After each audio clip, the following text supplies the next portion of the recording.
Hey guys, I'm Jessie, and today I am here to talk to you guys a little bit about a self-published fantasy book that I recently just finished called Tribe of the Accord by Sean Michelstone. This book was sent to me by the author, and I honestly had such a good time with it. So thank you so much, Sean, for sending me this book and encouraging me to read it. As you all know, I've been trying to read a lot more self-published fantasy books this year, and it's been going really well. So I want to share the ones that I have been reading with you. And this is the one that I have read most recently. So I'm going to give you kind of the synopsis, my thoughts, the pros, the cons, and you can see if you want to check it out if it sounds up your alley. Tribe of the Accord is a YA prehistoric no magic fantasy book. We follow Adira, who is like a 17-year-old girl who is living in the wilderness, living a very secluded life alongside only her father. One night they have an argument. She kind of runs away to hide and just like cool down for a little bit. And when she comes back the next morning, she notices that her camp has kind of been rummaged through and her dad is now missing. While she's there at the camp, she notices some people come and she hears them talking. She realizes that these are the people that have kidnapped her dad and they are looking for her. So she has to run, and she is on the run from these people who have kidnapped her dad and are trying to find her. She has no idea kind of how to live without her dad. Like, she's all right, but like she is very much lost in this world and doesn't know what she's doing. She has no friends, nothing. It's only been her and her dad this entire time.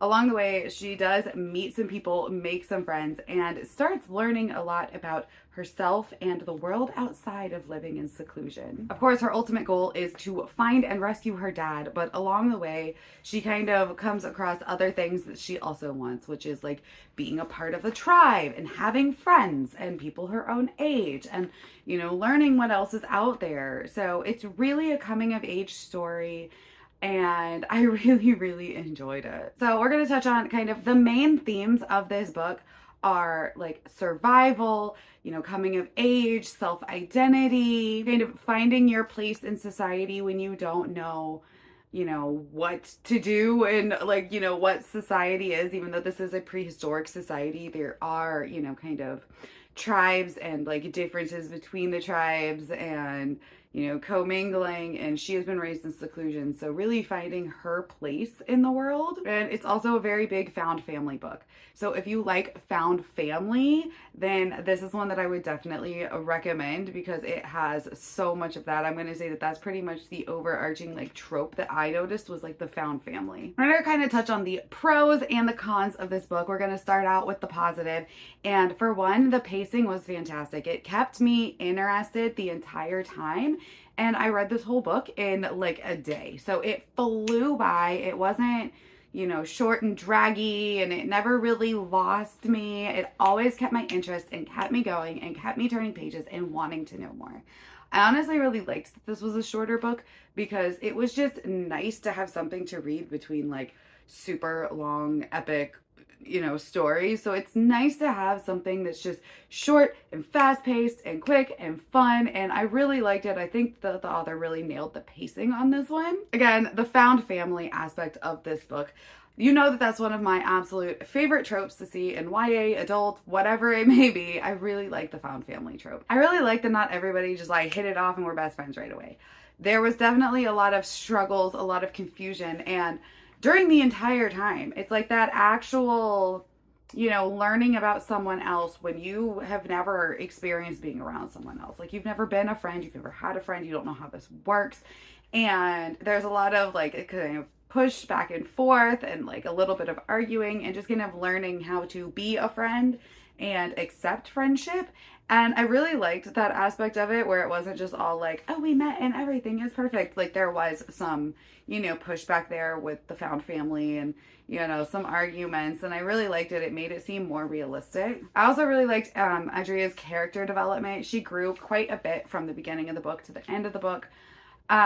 She was a little annoying at first, and then she kind of was, you know, learning and growing. And I really enjoyed her kind of character growth throughout the book, her like learning to survive, you know, learning who she is and things like that. It's definitely, you know, kind of people would say like a typical tropey YA whatever. I really enjoyed it. It was done really well and I had fun with that part of it. The world building was super simple in this book and I actually really liked that. So it didn't need to have this like massive Sanderson-esque world building. This is a no magic fantasy and it is in a prehistoric setting.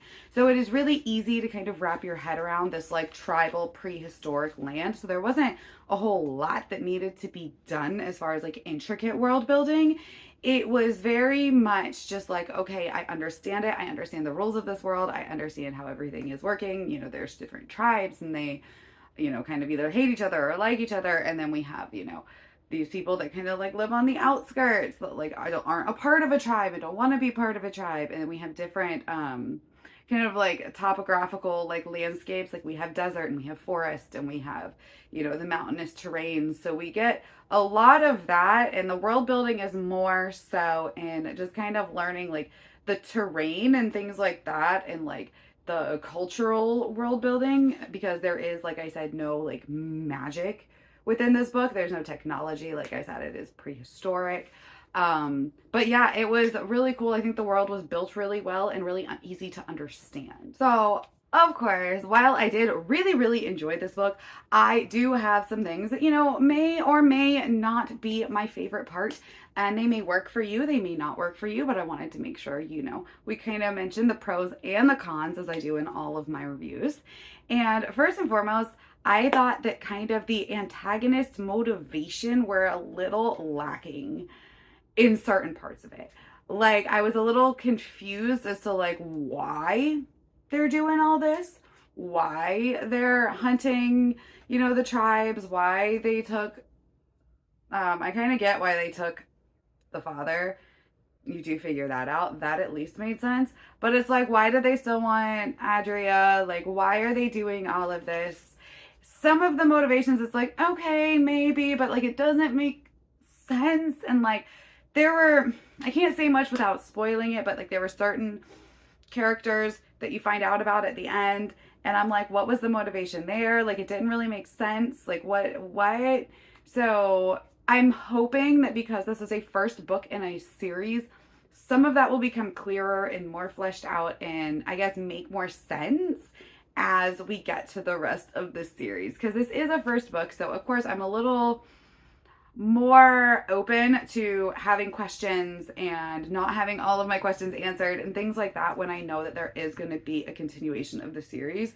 But I do still have questions that I think could have been answered in this book, so we'll see. There was a romantic subplot, and while I do love a romantic subplot, and I do think that this one was sweet and it was cute and it was so far background that I was like, do we really have to include it? Like, it was cute. I saw the beginnings of what I thought might end up being a love triangle, but thankfully it was not. There was no love triangle. So thank you for that. I do not want that. No love triangles. Unless you can do like a Cassandra Clare-esque love triangle in, what is it, Infernal Devices? I don't want it. I don't want a love triangle. Like, I'm over them. Unless it is like fresh and weird and different and unique, I don't want a love triangle. And there was no love triangle, so that is a positive. But I just thought the romance could have either been maybe a little more fleshed out or just left out completely. It was almost too background. Like, there was like one or two scenes where you're like, oh, it's so sweet. And it was sweet. It was like saccharine sweet, right? And I loved that. So we could have leaned a little more into that saccharine sweet subplot of a romance, but it could have also been left out and been fine. There were also some like character connections that I just didn't connect with. And I think that is kind of part of that really fast pacing that I enjoyed. It also left room for me to not like sit in the world and like care about some of these side characters. So I do love a lot of the side characters in this, but there's like some side characters that I think we're supposed to feel things for, and then bad things happen to them, and then I'm just like, okay, and moving on. It's like their sacrifice meant nothing. Their, you know, whatever bad things that happened to them, like I didn't feel for these like side characters. I felt like it's like I saw them mentioned one time and then they're dying, and I'm like, oh, okay, whatever, cool. But other than that, like, I liked the side characters, but there were some things where it's like, am I supposed to care that that happens? Because I don't. Because I didn't get enough time to sit with that person or the feelings about that person. As I mentioned, I did have some unanswered questions, and while it kind of bugged me, it is okay because I did find out that this is going to be a second book, or there is going to be a second book, not that this is a second book. So honestly, the unanswered questions, as long as they are answered within the rest of the series, I will be happy with that, because I know that's how a lot of, these series go. Because like I said, certain character motivations, there's certain things that I'm like, okay, and for some reason, I think when I was reading this, I was thinking it was a standalone, and found out after that it is not. So I did ask the author, I'm like, hey, is there going to be another one, or is this like a standalone? He said no, that he is working on the sequel. So that answered my questions and kind of improved my reading, if that makes sense. Like, it increased how much I liked it in hindsight, because I was like, okay, it is a series, so cool. So thankfully my unanswered questions may be answered in the future. So go in knowing that this is the first book in a series, not a standalone like I thought it was at first for some ungodly reason. Other than that, I thought this was a really fun book. If you like a found family, really fast paced, kind of tropey, but really different, like no magic, light magic, kind of YA fantasy that you can just binge and fly through and just like kind of have a good palate cleanser, I would recommend picking this one up, because like I said, had a great time. I thought it was fun. I thought it was well written. Of course, it wasn't perfect, but you know what? No book is. I can find flaws with everything. Okay. I find my pros and cons for every book that I read, even if it's a 5-star favorite author of all time. So that's just how I am. I'm not nitpicky, but I'm like, okay, well, these are the things, even if it's like, I loved it, I can see why other people wouldn't. So that's what I do here on this channel. That's how I review, is I pick out pros and cons and things I liked and some people may not like. So that's how we roll, right? But I would highly recommend picking this one up, especially because it is a self-published author. We always like to support our self-published authors here. So if you are a self-published author, let me know if you got a book coming out, because I would love to check it out. Can't promise reviews because I'm just so behind on filming reviews, and like reading takes some time. But I always mention them in like wrap-ups and stuff like that, hauls and, on my blog. So definitely hit me up. Check out this book because it's fantastic. Highly recommend checking it out. I think there's also like a game on Steam he mentioned that goes along with it. So I'll see if I can find the link and put that in the description as well. All right. Well, thank you guys for hanging out with me. My name is Jessie, and I'll talk to you next time. Bye.